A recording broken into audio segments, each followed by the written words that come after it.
What's good, YouTube? It's your boy, Blue Blood Sports TV, back at y'all with another one.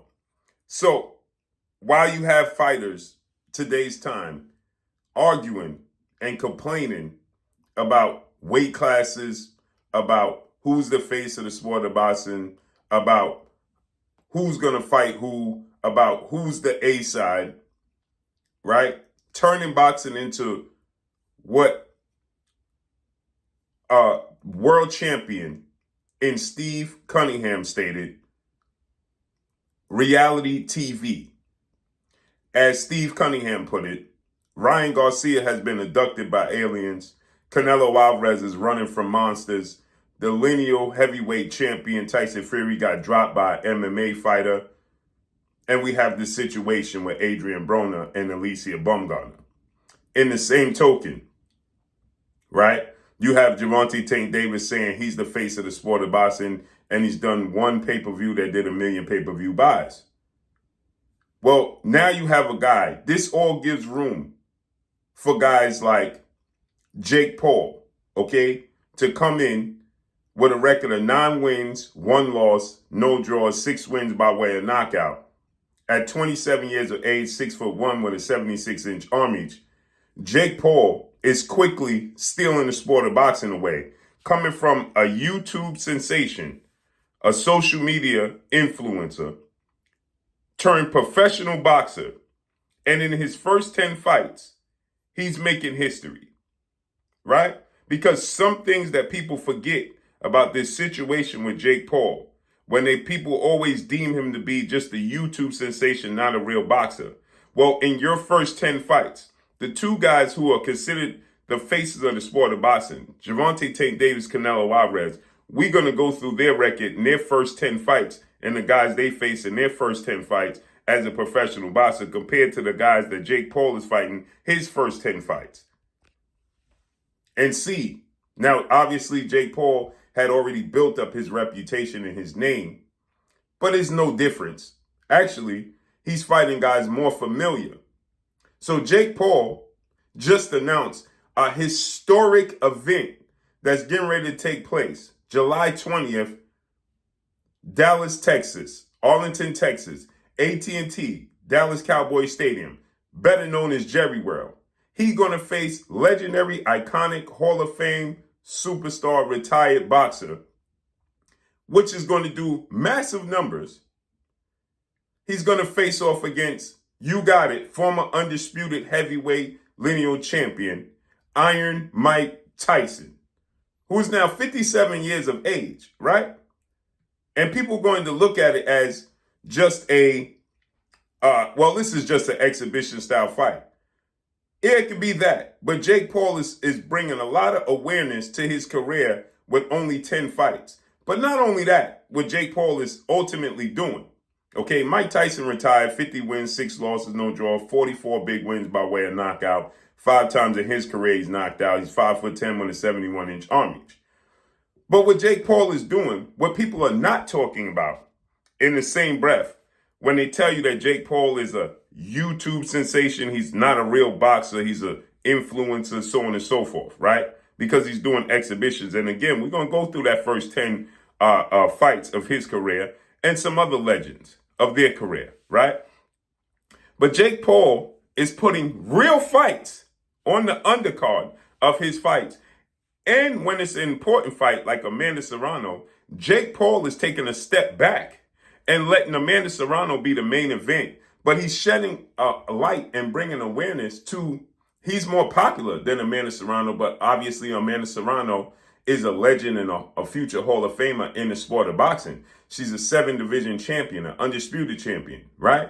So he's putting her on a pedestal, just using his platform, his name, his popularity to shed light on her situation as he's fighting real fights. He's only 27 and he just had 10 fights, right? Now he took a loss in there to Fury, right? To Tommy Fury, who's a professional boxer, comes from a professional boxing background and is the brother of Tyson Fury, right? But he's fighting the same type of competition that everybody else fights. But now what he's doing is he's bringing in other fighters that are quote unquote deemed to be real boxers.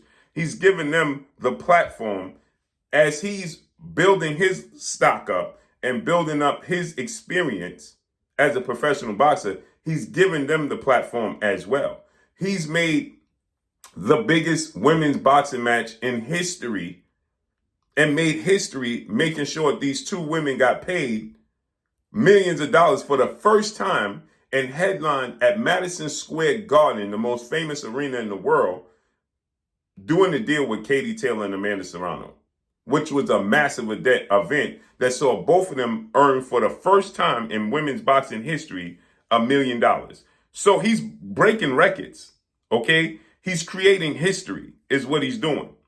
So now he's going to fight Mike Tyson. This is going to do millions of pay-per-view buys, okay? So is he going to be now considered the face of the sport of boxing? Is he now going to be considered the face of the sport of boxing, right? So let's go over Jake Paul's resume, shall we? Because people piggyback over Jake Paul's back, right? What I mean by that is they jump on his back for claiming that Jake Paul is not a real boxer, right? He's just a YouTube sensation, social media sensation. But Jake Paul is doing no different than any other your favorite legendary fighters in their first 10 fights as professionals, as they was matchmaking perfectly, right? And building up their experience in their resumes. Okay? So Jake Paul is just doing it with more familiar faces, right? So he started his career off fighting YouTube sensation Ali Gibb, who he knocked out in the first round. Then he fought NBA, National Basketball Association's superstar Nate Robinson, right? In his debut. Knocked him out in the second round, right? Then he fought Ben Askren, a UFC Ultimate Fighting champion superstar. Knocked him out in the first round, right? But UFC, he has a history in combat sports. Then he fought UFC Hall of Fame legend Tyron Woodley twice. Knocked him out. Won a split decision that knocked him out in the 6th round of their fight. Then he fought another UFC legend in Anderson the Spider Silva, right? These are guys that have combat sports athletes striking backgrounds. They're legends in their own right. Anderson the Spider Silva. He dropped him in the fight and beats Anderson Silva, okay? Wins a unanimous decision. Then he fights Tommy Fury, who's a professional boxer with eight wins, no loss, no draw. He loses a split decision. Then he fights Nate Diaz, another UFC legend, and he wins a unanimous decision. Then he fights Andre Augustine, who is 10-1-1 in a professional boxing, and he beats him and knocks him out in the first round. Then he fights Ryan Borland, who is another professional boxer with 17 wins, 2 losses, no draws, and knocks him out in the first round, right? And people are complaining about Jake Paul. And I'm shedding light on this because Jake Paul is allowed to have a lane in the sport of boxing and make history in the sport of boxing, right? And so if you go over Canelo Alvarez, let's go through Canelo Alvarez first 10 fights of his professional career and who Canelo Alvarez fought and compare them to Jake Paul. Because see, here's the thing that gets missing, okay? It gets misconstrued, is that Jake Paul is just fighting people that you are familiar with in his 10 fights. And you know they don't have a boxing background, but you are familiar with these foes because they have a UFC background. They are superstars in their professional, in their other professions, right? And so you look at them as a celebrity boxing match instead of a boxing match. Now, Nate Robinson is a basketball player, but UFC, Tyron Woodley, Anderson Silva, Ben Askren, these dudes are UFC superstars and have striking backgrounds. Now let's look at Canelo Alvarez's first 10 fights. He fought Abraham Gonzalez, who had 1 fight, and that was a loss, okay? Then he fought Pablo Alvarado, who had 1 fight, and that was a loss. Then he fought Miguel Vasquez, who had no fights, okay? Miguel Vasquez had 0 fights. So essentially, they're in the same boat because you don't know what they do for a living outside of taking up the sport of boxing. For all you know, they could have been boxing for 5 months, right?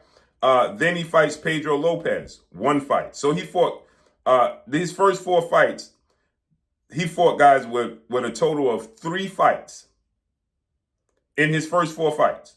Then in his 5th fight, he fought Jorge Juarez, who had 9 fights, but was 3-6. Then in his sixth fight, he fought Juan Hernandez, who had 4 fights. Then in his 7th fight, he fought Christian Hernandez, who had 1 fight. So now he's taking a step back. So he went from a guy that had 9 fights to 4 fights to now back to a guy that had only 1 fight in his career. Okay?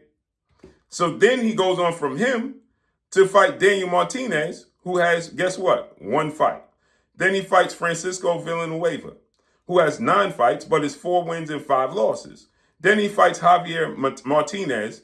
In his 10th fight, is making his debut with 0 fights. He made his debut. So which one of those guys would you match up against Anderson Silva or Tyron Woodley or Nate Diaz or Ben Askren, who have a striking background? They have somewhat of a boxing background. Now, their respective disciplines in the UFC, because they can kick and they can grapple, we automatically deem them not to be boxers, but they have striking backgrounds, right? So that's Canelo Alvarez's fight.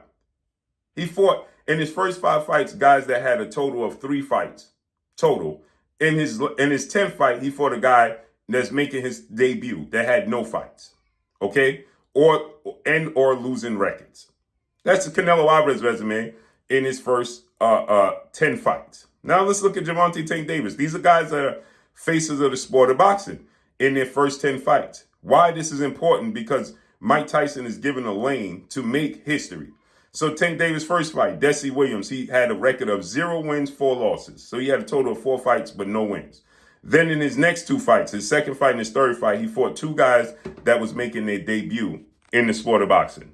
They had 0 fights, okay? So he faced in his first 3 fights guys that had a total of 4 wins. So Canelo in his first 4 fights he fought guys that had a total of 3 fights. Tank fought guys that had a total of 4 fights and no wins. Then in his 4th fight, he fought Rafael Casillas, who had 4 wins and 7 losses. Then he fought Eric Jamar Goodall, 1-1, 2 fights, 1 win, 1 loss. Then he fought James Franks, who was 2 wins, 8 losses, 1 draw. Then he fought Joshua Araco, who was 3 wins, 9 losses, 4 draws.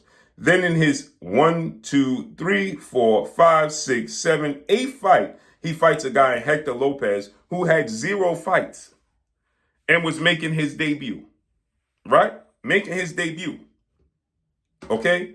Then he fights Jermaine Ivan Mraz, who had 47 wins, 31 losses, and 1 draw. And then he fights Israel Suarez Almada, who has 4 wins, 4 losses, and 2 draws. Okay?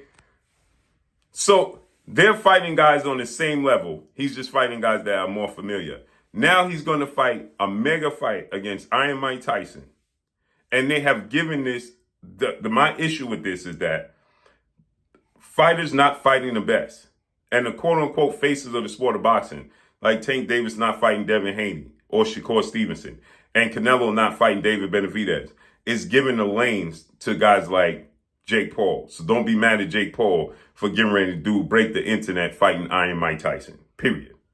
And that's all I got for y'all. Make sure you hit the like button, drop a comment in the comment section. Let me know what y'all think. Y'all already know what it is. It's your boy Blue, Blue Blood Sports TV. Hate, like, comment, and subscribe. You haven't subscribed, hit the subscribe button, hit the like button, hit the bell icon to get all the new notifications. Follow me on Instagram at Blue Blood Sports TV, all in one word. That's all I got for y'all. I'm gone. Peace.